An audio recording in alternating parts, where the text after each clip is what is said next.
The warning saying check BCW system means that the blind spot collision warning in your Hyundai doesn't work right now. There has been a long record of cases in Hyundai dealerships, and it now seems that the problem is connected to very poor programming, and probably in the future Hyundai will issue a software update to fix this.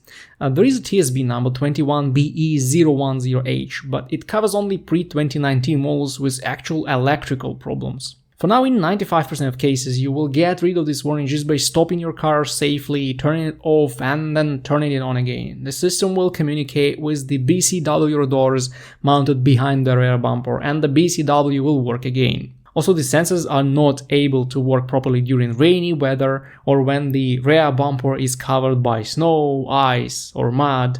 This is the normal condition for the check BCW system warning to pop up, and there is nothing you should worry about. Just clean the bumper or wait till the weather is better. Also, I've heard about 3 cases when the light bulb in the rear view mirror was blown and this caused the BCW warning.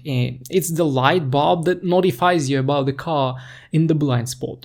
And there is one more quite weird reason for this light to go on. When your Hyundai is on a highway and the blind spot monitoring system hasn't spotted a car for quite a long time, it will decide that the BCW system is malfunctioning and will throw the warning. So if you ask a dealership mechanic about this message, they may tell you that Hyundai coded this function on purpose to motivate careful driving and notify you that there potentially may be a problem in the BCW system, which is quite bizarre from my point of view.